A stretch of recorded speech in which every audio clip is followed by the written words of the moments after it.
Jadi kalau kita bahas satu-satu, memang yang paling menarik itu sebetulnya ada dua lagi yang menarik, yaitu pertemuan antara Prabowo dan Surya Paloh dan pertemuan antara SBY dan Surya Paloh. Mau tidak mau, suka atau tidak suka, akhirnya ada pertemuan antar kingmaker yang biasanya memang benar-benar membuahkan king. Kalau Pak Jokowi kan nggak boleh jadi kingmaker, presiden dia harusnya jadi fasilitator, penyelenggara pemilu, pengganti dia nggak boleh dukung siapapun. Ya, Ganjar Pranowo ini dia waktu maju di Jawa Tengah bro, ini gue cerita nih. Itu yang menjadi panglimanya itu, panglima pemenangannya itu Puan Maharani. Jika Ganjar tidak akan sekuat itu di survei apabila tidak ada pihak yang kuat untuk mendorongnya gitu. Saya kok ya yakinnya ya itu tadi PDI Perjuangan mungkin akan mencalonkan Mbak Puan gitu, karena Ibu Mega kelihatannya lebih care terhadap partainya supaya menang at least 3 kali lah.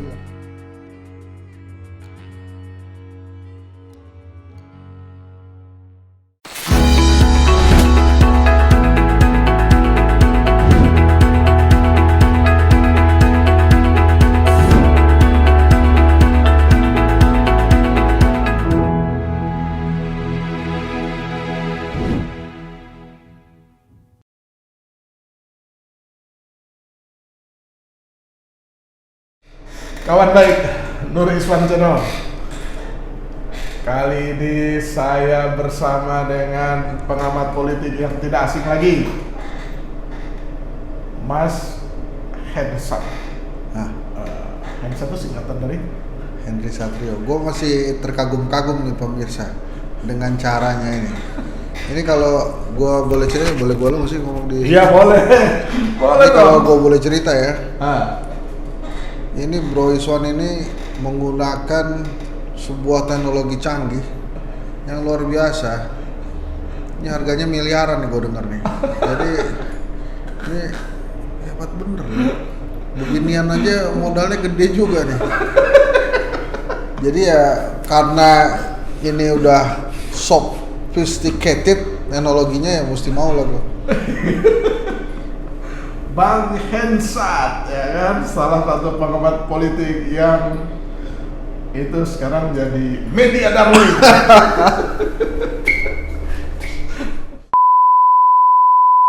Ini lebih oke nih. Gue pakai lampu biar gue nggak terlalu gelap. Ya nggak mau kalah ganteng sama hostnya. Ya, Bang Hensat. yes. Ada setidaknya 4 peristiwa. 1. Kita urut dari yang paling terakhir, pidato Ketua Umum yang kita hormati, Umum PDIP, Ibu Mega, yang menurut saya sih menunjukkan kelasnya dia sebagai one of kingmakers di Pilpres nanti. Pidatonya nggak usah kita bahas, udah banyak itu dibahas di sosial media sama di situ kan, termasuk bahas yang video Mbak Puan, Mas Prananda, Pak Jokowi dan Bu Mega di ruangan Bu Mega itu kan. Yang pertama, yang kedua, hasil Rakernas Nasdem yang memunculkan 3 nama, Anies, Ganjar dan Andika Perkasa. 2. Ini bentar sebelum lo perpanjang ini pemirsa ini kita kayak di ojek online ya. Jadi gue di belakangnya gitu. Ya nggak apa, ini konsep baru nih gue suka nih. Boleh. Terus. Ya nomor 3 apa pertanyaan? Dia minta digonceng gue. Makanya gue dari tadi gue yang terus yang kesannya. ketiga ya, kerjasama antara Gerindra dan PKB yang katanya menurut Pak Zazil Fawaid itu koalisi kebangkitan Indonesia Raya. Yang ketiga tuh. Yang keempat, munculnya KIB yang konon katanya untuk mempersiapkan Ganjar. Ya kan? KIB ini banyak orang bilangnya ini miliknya Pak Jokowi kan. Nah, melihat 4 fenomena terakhir, ini suasana kan politik makin hangat ya kan. Mudah-mudahan tidak menjadi panas dan enggak juntrungannya lah. Jadi mudah-mudahan ini untuk kebaikan bangsa. Bang Hensat melihatnya itu memotret peristiwa ini apa? Yang mana? Ya 4 itu tadi. Oke. Enggak, kalau menurut saya 4-4-nya memang arahnya ke Pilpres 2024. 2024 gantian. kemudian penggantian kepemimpinan, penggantian presiden, termasuk juga mungkin penggantian wakil rakyat. Nah, jadi kalau kita bahas satu-satu, memang yang paling menarik itu sebetulnya ada dua lagi yang menarik, yaitu pertemuan antara Prabowo dan Surya Paloh, dan pertemuan antara SBY dan Surya Paloh. Nah, kenapa gue bilang itu juga menarik? Karena mau tidak mau, suka atau tidak suka, akhirnya ada pertemuan antar kingmaker yang biasanya memang benar-benar membuahkan king. Kalau Pak Jokowi kan nggak boleh jadi kingmaker, presiden dia harusnya jadi fasilitator, penyelenggara pemilu, pengganti dia nggak boleh dukung siapapun. Nah, itu harapan atau nggak harus permintaan? Harusnya begitu. Seharusnya. Idealnya ya. Terus? Nah, kalau pertemuan antara Surya Paloh dan Prabowo atau SBY tadi itu lebih penting, nampaknya melihat masa depan koalisi. Kira-kira pilpres akan mengusung siapa dan akan diusung siapa, itu menarik. Nah, terus? Tapi kalau boleh kita bahas, justru semuanya itu menjadi bunga-bunga dalam demokrasi yang asal muasalnya sebetulnya timbul. Ini segala bunga-bunga itu timbul gara-gara dua buah ide aneh gitu ya. Yang pertama keinginan 3 periode dan yang kedua penundaan pemilu. Makanya ini jadi rame nih. Pertemuan-pertemuan, pembentukan koalisi itu juga kan gara-gara ini menurut saya. Sebentar, saya potong. Kan soal isu penundaan dan 3 periode itu udah selesai lah, udah kalau kata milenial udah ke laut lah itu, nggak mungkin. Walaupun tetap ada kemungkinan gitu. Kalau saya percaya sampai hari ini penguasa Pak Jokowi itu masih punya 3 skenario minimal. Yang pertama 3 periode. Kalau 3 periode nggak bisa, penundaan pemilu nggak bisa, minimal presidennya yang milih saya lah, gitu. Kenapa gue bisa memprediksi seperti itu? Karena isu ini nggak selesai dan selalu munculnya dari dalam istana. Sudah redam isunya, tiba-tiba muncul lagi. Pak Bahlil ngomong lagi, terus kemudian Pak Wamen Desa Budi Ari bicara lagi berkali-kali tentang isu 3 periode. Jadi ini belum semata-mata selesai. Belum selesai. Ya, jadi kalau selesai itu benar-benar nanti 2024 pemilunya kejadian, baru itu bisa kita bilang selesai. Tapi sekarang kita sebagai masyarakat dan sebagai agent of change, ini kan youtuber kayak beliau ini kan agent of change. Itu harus bisa menjaga supaya pemilu 2024 itu tetap terjadi. Nah, jadi dari tadi yang disampaikan itu, rentetan peristiwa-peristiwa itu semuanya adalah untuk 2024 gantian. Dan sebagai respon dari 2 ide minimal yang menurut saya ide perusak negara, yaitu 3 periode dan penundaan pemilu. Tadi 2 itu kita kesampingkan. Ya. Walaupun mungkin ada unsur atau ada oknum yang kita sama-sama dulu menggerakkan semangat reformasi lah untuk pembatasan masa jabatan presiden yang hanya 2 periode kan. Itu kita kesampingkan karena kompleksitasnya akan menjadi semakin tidak baik apabila itu diterus-teruskan. Yang ketiga tadi, presiden ingin yang terpilih itu adalah orangnya. Emang ada indikasi itu? Ya, waktu di Magelang itu Ojo Kesusu, mungkin yang kita dukung ada di sini. Itu kan yang kita dukung ada di sini, berarti kalau nggak Ganjar Pranowo ya Pak Jokowi lah. Yang ada di situ kan dia tuh. Nah, makanya pidato Bu Mega tadi menarik. Jangan main-main 2 kaki, 3 kaki, 4 kaki itu, keluar aja lah sebelum dikeluarin, sebelum dipecat. Nah, itu menarik tuh. Mungkin itu akan ke Ganjar Pranowo juga. Ganjar Pranowo ini dia waktu maju di Jawa Tengah, bro. Ini gue cerita nih. Itu yang menjadi panglimanya itu, panglima pemenangannya itu Puan Maharani loh. Gitu ya? Waktu jadi gubernur Jawa Tengah itu. Dan jadi Ganjar Pranowo. Terus masa sih sekarang dia mau melupakan bantuan dan jasa Mbak Puan gitu ya, dan PDI Perjuangan. Pak Jokowi juga gitu. Dibantu wali kota Solo, dibantu gubernur Jakarta, 2 periode presiden, belum lagi buat anaknya Mas Gibran di Solo, buat mantunya Bang Bobi di Medan. Itu kan juga bantuan-bantuan. Masa sih sekarang Pak Jokowi nggak mau ngebantuin Bu Mega untuk dukung Mbak Puan? Tadi itu pidatonya Bu Mega itu tentang presiden perempuan. Dan menurut saya sih masih kesimpulannya begitu. Iya ya, bagaimana PDI sebenarnya kan gini, kesimpulan garis kerasnya itu adalah Bu Mega mengingatkan bahwa dia itu punya prerogatif, yang prerogatifnya itu diberikan mandatnya oleh kader PDI Perjuangan sendiri gitu. Jadi bukan dia yang mau, itu diberikan. Nah makanya diingetin tuh sama Bu Mega, lo jangan macam-macam ya gitu. Oh itu sebenarnya pesan itu ditunjukkan kepada Pak Ganjar Pranowo yang disinyalir oleh banyak pihak. Itu sebenarnya Ganjar itu ya didorong oleh Pak Jokowi, kesimpulan awam orang ya. Gitu ya? Ya kesimpulan awam. Kesimpulan sendiri nih. Ya kesimpulan awam. Boleh, mungkin aja kan. Yeah. Katanya ini didukung karena jika Ganjar tidak akan sekuat itu di survei apabila tidak ada pihak yang kuat untuk mendorongnya gitu. Oh. Begitu nggak tuh? Kan saya tanya sama pengamat politik, suara di lapangan. Soalnya itu udah jadi spekulasi tuh, sudah jadi prediksi. Jadi kalau mengamati nih kemungkinan, kalau ada kata gitunya tuh, kemungkinan didukung oleh Pak Jokowi. Jadi gini lah, Mas Ganjar ini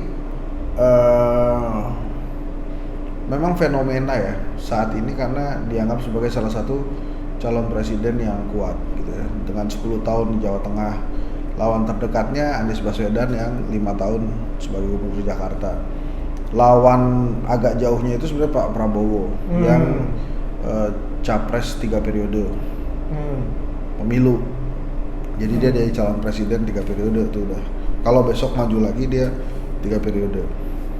Nah, sebenarnya sih itu fenomenanya. Dan sekarang kalau kemudian kemudian tadi kemungkinan itu apakah benar atau tidak, itu sebetulnya kan bisa dilihat dari bagaimana manuver-manuver yang dilakukan oleh relawan Jokowi. Nah ini relawan juga menarik loh. Ini baru sekali ini ada relawan awet 10 tahun loh. Biasanya relawannya Jokowi kan awet ini sampai 10 tahun. Kan dalam rangka mengawal. Ya biasanya kalau jadi relawan itu selesai menang udah bubar gitu. Udah. Jadi gitu. Nah, bubar nggak ada lagi relawan. Bubar nggak ada lagi. Tapi ini dirawat ya? Dirawat gitu. Nah makanya, tapi terus kemudian susah nggak sih kira-kira menebak siapa yang bisa meneruskan atau gimana nanti jadinya Indonesia pasca Pak Jokowi. Nah itu saya sering bilang. Kalau mau pilih Ganjar, lihat Jawa Tengah seperti apa sekarang. Nah Indonesia bakal kayak gitu tuh. Kalau pilih Anies Baswedan, ya lihat Jakarta sekarang. Nah Indonesia bakal kayak gitu. Mau pilih Ridwan Kamil, lihat Jawa Barat. Nah Indonesia bakal kayak gitu. Karena karyanya terlihat nyata kan gitu ya. Maksudnya ya karya itu bisa karya baik, bisa karya tapi apple ya, Ganjar kan 10 tahun. Anies, Ridwan Kamil itu baru 5 tahun. Tapi itu sih dipertimbangkan aja. Lagi pula menurut saya ya, kan dari hasil survei Kedai Kopi itu kan bergeser tuh kriteria calon presiden 2024 jadi cerdas yang utama. Sebelumnya 2019 dan 2014 itu merakyat. Nah kalau kriteria merakyat, si capres-capres ini bisa nih main drama pencitraan gitu. Tapi kalau begitu yang kriteria cerdas, nah si calon-calon presiden ini mesti bisa memamerkan hasil karya, minimal ide. Jadi kalau misalnya Mbak Puan ya, misalnya Mbak Puan maju, ya kita lihat aja sebagai anggota DPR, sebagai ketua DPR karyanya apa aja. Misalnya ada undang-undang PKS yang kemarin tuh bagus juga tuh. Jadi perempuan hamil boleh cuti 6 bulan. 6 bulan. Hamil apa melahirkan lah kira-kira ya, gitu. Melahirkan. Nah, itu Mbak Puan tuh. Nah, mungkin perempuan-perempuan atau ibu-ibu suka juga tuh dengan kebijakan Mbak Puan. Jadi lihat-lihat itu aja. JIS, kemudian Formula E ya itu atau Wadas gitu kan. Ya jangan begitu, itu terlalu beda. Yang ini enggak, ini kan netizen ya kan. Netizen. Kita kan ya yang cuma ngomong aja ya. Memang Wadas kejadian atau apa lagi? Gitu. Jadi macam-macam. Oh, jadi preferensi ini saya tegaskan lagi nih. Preferensi pemilih nanti di 2024, alasan memilih pemimpin itu adalah yang cerdas. Yang merakyat tetap ada, tapi yang kedua. Oke. Terus kan serunya lagi, gini, saya bikin polling. 10.000 orang yang jawab. Twitter. Ya, saya lihat tuh. Itu ya, yang kalau Ganjar tuh lebih baik, lebih buruk atau sama aja sama Pak Jokowi. Anies lebih baik, lebih buruk atau sama aja sama Pak Jokowi. Anies lebih baik, memilihnya dari Jokowi. Kalau Ganjar sama aja. Ya itu bisa aja kan para pendukung Anies yang kan. Maksudnya pendukungnya Pak Ganjar juga nggak enak. Ganjar lebih baik dari Pak Jokowi kan. Oh iya. Iya juga ya. Gitulah. Nah gitu. Nah terus apa lagi yang kemarin? Nah sekarang gini, reshuffle itu kan banyak yang ini ya, banyak yang kecewa ya, kecelek lah. Hebohnya di awal aja begitu hari pertama tuh dipanggilin semua men. Gue pikir juga minimal 5 menteri lah lewat gitu kan. Gue pikir ternyata Pak Prabowo juga mau di reshuffle loh. Dipanggil juga kan para Prabowo. Pokoknya enggak. Ternyata cuma 2 yang di reshuffle. Aduh.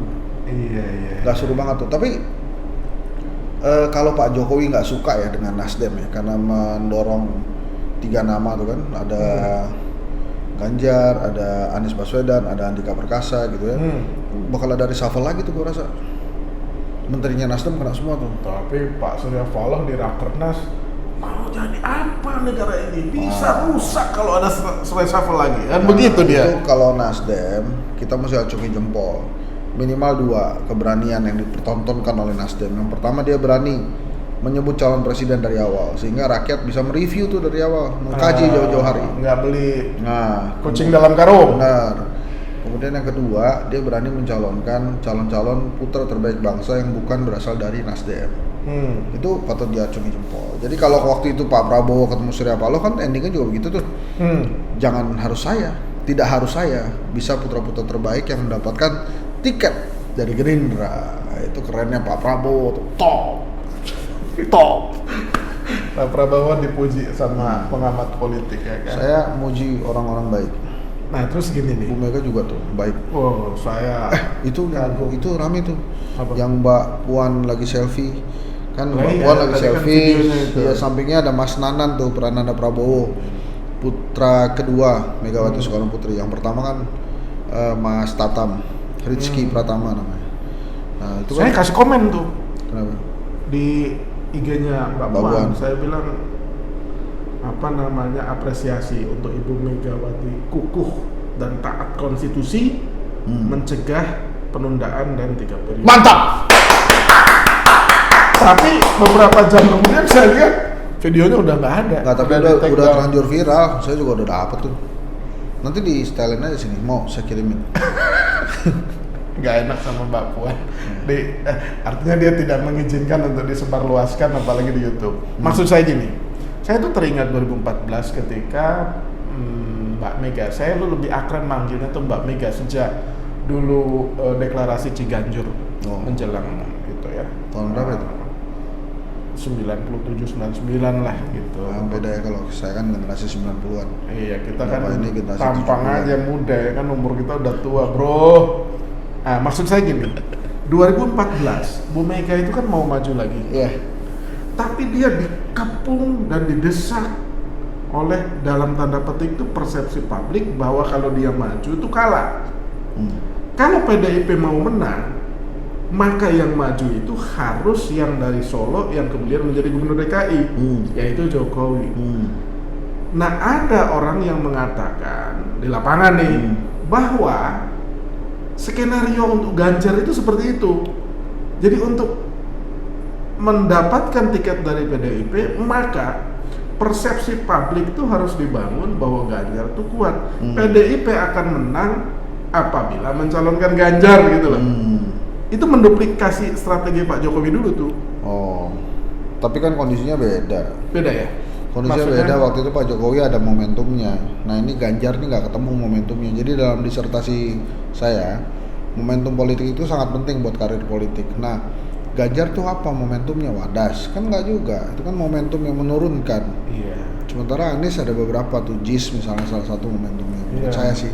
Jadi emang ceritanya beda, tapi saya kok ya yakinnya ya itu tadi PDI Perjuangan mungkin akan mencalonkan Mbak Puan gitu karena Ibu Mega kelihatannya lebih care terhadap partainya supaya menang at least 3 kali lah, hat trick di pileg gitu ya.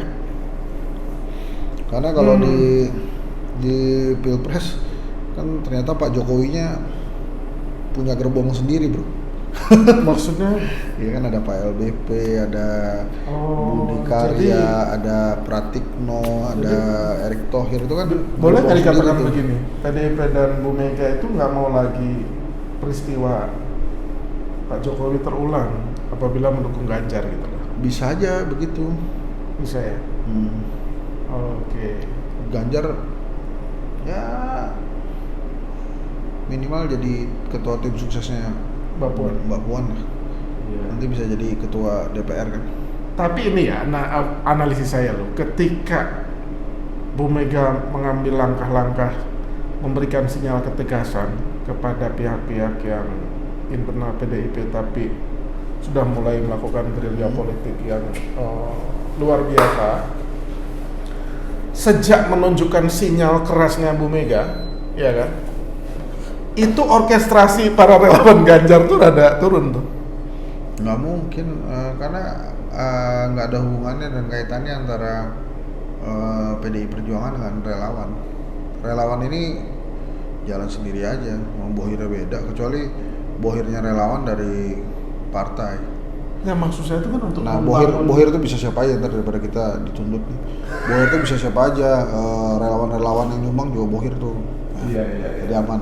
Kalau kata sahabat saya, relawan Ganjar itu atas biaya sendiri. Ya makanya tajir-tajir relawan Ganjar tuh. Iya. Nggak ada yang dosen pada saat. Sementara relawan yang lain masih belum bisa bergerak. Oke. Ada kali dosennya ya? Relawan Ganjar. Ada ya? Ada kali. Terus gini ya. Jadi kalau lihat menuju 2024 ini para kingmaker ya kita sebutnya para sesepuh itu seperti Bu Mega, Pak Paloh, Pak SBY, ya Pak Jokowi karena dia presiden, ya kan? Itu mungkin sedang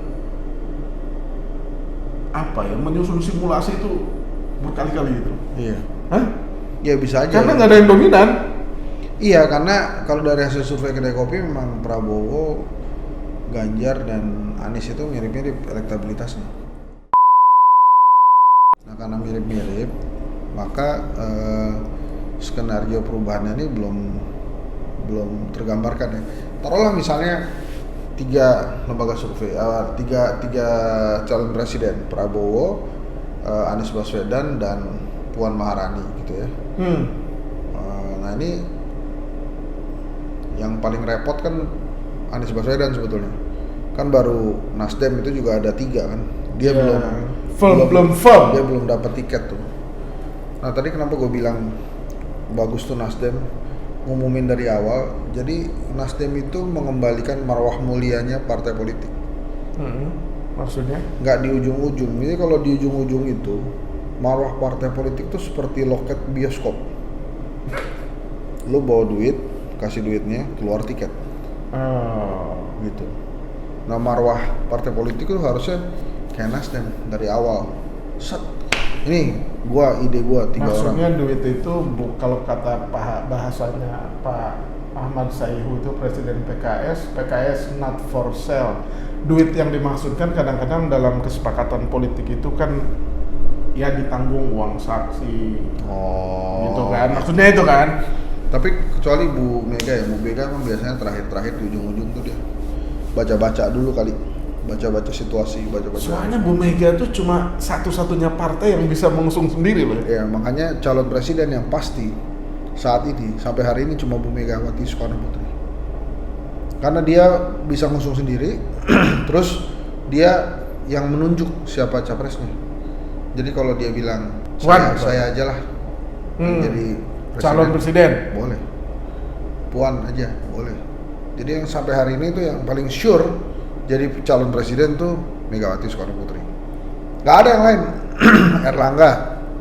Harus bersama yang lain. Erlangga ini kan lagi usaha supaya semua calon presidennya itu ketum parpol aja atau elit-elit parpol. Jadi dia nggak pengen tuh ada Ganjar, ada Anies, ada Ridwan Kamil, ada Khofifah di situ. Nggak mau ya? Nggak mau dia, takut soalnya. Begitu disurvei cuma 2%. Makanya dia usaha nih, makanya nih buat subscriber penonton. Hati-hati tuh sama ide-ide aneh para petinggi parpol yang pengennya calon presidennya cuma mereka-mereka aja, nggak terima dari usulan masyarakat. Nah, itu mesti dicatat dari awal.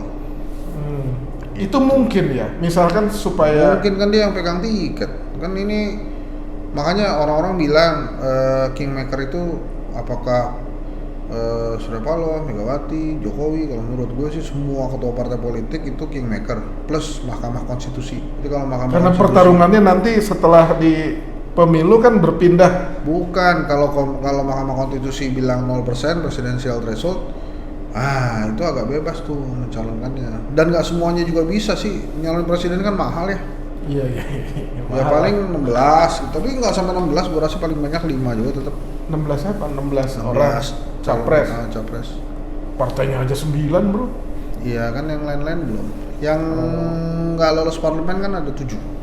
Oke, 9 plus 7, 16. Oke.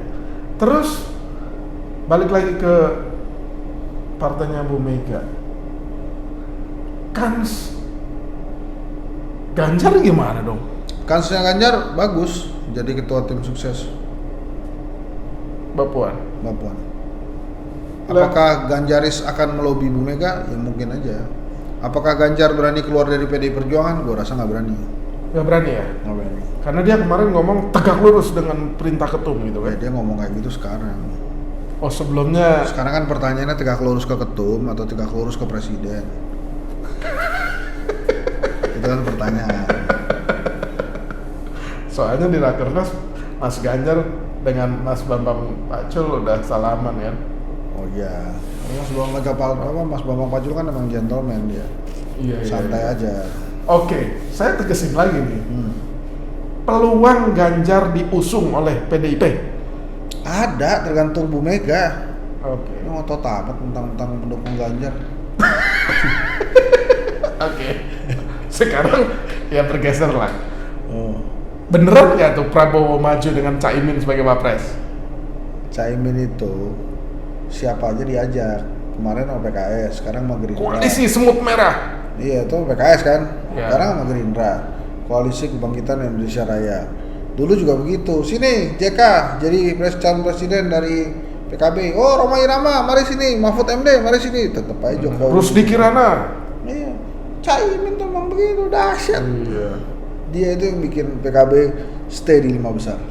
Karena tikungan-tikungan tajamnya. Emang itu orang luar biasa. Menurut saya salah satu ketua Politisi. partai politik yang cerdas. Cerdas dengan licin sama ya? Sama lah. Sama Itu ya? cerdas menurut gue. Ini menurut gue ya. Dulu Golkar itu ada Akbar Tanjung, Ade Komarudin yang juga jago-jago tuh politisi. Sekarang Caimin boleh nih. Artinya bisa bubar tuh koalisi dengan Gerindra tuh nggak firm juga berarti dong? Ya coba, berani nggak itu koalisi deklarasi capres dari sekarang Prabowo Caimin, berani nggak? Kalau nggak berani mah udahlah. Oke. Sekarang Gubernur DKI Anies Baswedan dapat tiket nggak nih? Kemarin kan udah dari Nasdem, masih 30% kansnya. Ya, kalau 3 orang. Selain Nasdem mungkin Demokrat, mungkin PKS, mungkin juga P3. Oh ada ya? Lo P3 udah teken kontrak dengan Pak Erlangga di KIG? Susah juga, karena PAN kan bukan ke Erlangga. Loh? Itu kalau pasangannya Erlangga Erick Thohir emang ada yang mau milih? Ada ya? Ada lah ya, ada yang milih lah. Tapi emang mau Erick Thohir sama Erlangga pasangannya? Kan jagoannya PAN udah jadi rahasia umum itu, Erick Thohir. Bukan jelas jagoannya PAN. Oh. Gosipnya gitu. Gosipnya udah dikunci lah PAN itu sama Erick Thohir. Nggak tahu ya kalau dikunci mah. Tapi kan saya cuma bilang gosipnya dari PAN itu akan dorong Erick Thohir. sebagai calon presiden. Saya nggak bilang kunci mengunci. Saya tidak mudah terjebak, pemirsa. Tapi P3 memang belakangan itu statementnya Pak Waketum Arsul itu udah mulai begini-begini. Udah mulai belok-belok, pasti harus segala kan. Iya kan. Sekarang begini, kalau misalnya ternyata misalnya Erlangga sama Erick Thohir konstituen P3 itu agamis bro, mau jualan apa P3? Ya kan dua-duanya muslim. Lihat aja sekarang dukung Pak Jokowi. Erlangga dan Pak Erick Thohir kan muslim dukung Pak Jokowi 4% karena konstituennya beda. Ini partainya guru ngaji gue tuh P3. Iya. Dulu kayak Haji Ahmad Zayadi, wah tuh guru ngaji gue itu P3 tuh. Iya. Jadi koalisi partai itu yang dipertimbangkan tuh minimal 3, ideologi, terus kemudian yang kedua kesamaan tokoh capres-cawapres, yang ketiga pikirin konstituennya masuk nggak, cocok nggak, gitu. Kalau nggak mikirin konstituen, misalnya kayak satu daerah nih, konstituen nggak masalah, PDI Perjuangan sama PKS bisa jadi satu koalisi, kan nggak masalah. Jadi pertanyaan saya, kedai kopi nih punya data atau historically data lah. Pemilih P3 dan PAN feeling dulu nih ya, atau ada data boleh juga. Itu kalau di antara 3 ini Prabowo, Ganjar atau Puan atau Anies, P3 PAN itu konstituennya lebih condong ke mana? Kalau menurut saya ke Anies Baswedan. Yang kedua ke Prabowo. Gitu. Mbak Puan ini agak beda konstituennya. Konstituen nasionalis kan. Iya. Gitu. Oke. Kalau simulasi nih menjelang kita tutup perbincangan. Kalau simulasi enaknya punya YouTube ya, channel YouTube bisa nanya-nanya orang suruh jawab. Terakhir nih. Jadi simulasi yang paling mungkin nih susah dong nyusunnya ya. Susah. Masih susah ya? Iya, calon presidennya aja kan tadi saya udah bilang, yang pasti itu Megawati Soekarno Putri aja. Jadi kalau mau berandai-andai, awal muasalnya harus dari Megawati Prabowo, Megawati Anies. Kalau Megawati Puan sih nggak mungkin ya. Ya artinya itu jadi kerajaan. Jadi menarik juga ya, Bu Mega menjadi faktor banget ini dalam kalau politik ke depan. Iya. Kalau mau pasangan yang lebih lengkap ya antara yang warga senior dengan anak muda, ini bisa jadi Bu Mega Gibran. Tapi saya suka loh tadi pidatonya itu kan. Bu Mega itu kalau udah pidato udah aset men. Tapi gini ya, ini ngomongin pidato ya. Bu Mega kan terpengaruh Bung Karno ya pidatonya. Mbak Puan juga terpengaruh Bu Mega loh. Mas Prananda Paloh, anaknya Surya Paloh itu terpengaruh Surya Paloh. Pidatonya. Mas Gibran juga terpengaruh Mas Jokowi itu, Pak Jokowi. AHY terpengaruh SBY juga. Jadi memang ya karena pergaulan setiap hari. Yang ngelatih kali ya. Yang ngelatih juga gitu. Tapi kan mestinya para tokoh-tokoh yang lahir di piring emas itu menjadi dirinya sendiri saja, nggak perlu duplikasi orang tuanya kan? Ya itu kan lo yang ngomong bro. Makanya ya, ini gue kasih pesan buat lo. Pinter-pinter pilih bapak. Penutup terakhir dari Bang Hensat untuk Pilpres. Paling nggak untuk kawan baik biar nggak bingung lah bacanya supaya ada pencerahan apa? Gini, dalam memilih kepemimpinan nasional. Waktu itu saya juga pemilih Pak Jokowi karena slogan yang paling saya suka itu Jokowi adalah kita. Jadi saya merasa sama nih sama Pak Jokowi dan Pak Jokowi juga mungkin sama saya. Tapi kelihatannya di era global ini setelah kerja-kerja baik yang dilakukan Pak Jokowi, ya, sementara ada tantangan-tantangan juga yang harus dihadapi Pak Jokowi, ternyata Pak Jokowi sama nih sama kita, agak sulit juga menyelesaikan tantangan-tantangan itu. Walaupun COVID berhasil dengan baik, tapi tantangan-tantangan finansial, keuangan tuh pangan sama tuh, ya? Negara lagi susah, keuangan saya juga lagi susah keuangan. Makanya seharusnya kita ke depan jangan lagi milih yang sama, kan waktu itu kan Jokowi adalah kita, jadi sama-sama lah. Nah ini kedepannya kita pilih pemimpin yang lebih dari kita lah. Terserah lah mau pilih siapa, mau pilih Anies boleh, mau pilih Puan boleh, Mau tapi pilih kemampuannya Prabowo boleh, mau milih Hensat saya nggak maju. Tapi yang paling penting itu. Tapi gini lah ya. Kemampuannya ini. Terus? Nah ini gini, sekarang menutup ya. Di channel ini saya mendeklarasikan sebagai calon wakil presiden. Dan saya berjanji sebagai calon wakil presiden, bila nanti saya terpilih sebagai wakil presiden, saya tidak akan ganggu presiden saya selama 10 tahun. Saya nggak mau maju jadi presiden, pokoknya saya mendampingi Anda terus. Itu pesan saya ya buat para calon-calon presiden. Jadi kalau Anda nggak mau diganggu, pilih wakil presidennya Hensat. Boleh kan? Gua promosi ya. Terima kasih Bang Hensat. Sama-sama. 2024 gantian ya guys. Jangan lupa. Jadi kita harus memilih pemimpin yang punya cerdas. Kemampuan cerdas, karena tantangan ke depan itu sepertinya jauh lebih hebat. Emang cerdas tuh kayak siapa sih? Saya pengen tahu sebenarnya channel ini preferensinya kemana. Makasih ya, sampai ketemu lagi. Jangan lupa subscribe Bang Hensat. Nur Iswan Channel. Terima kasih Nur Iswan Bang Hensat. Saya juga punya tuh YouTube saya. Iya, Henry Satrio. Apa namanya? Baru 900 subscribernya. Ya karena nggak diurus bener sih. Coba diurus bener. Nanti saya jadi konsultannya YouTube-nya Bang Hensat. Oke. Thank you ya. Terima kasih Bang. Sampai jumpa. Assalamualaikum warahmatullahi wabarakatuh. Waalaikumsalam. Terima kasih kawan baik semua. Siap. Thank you.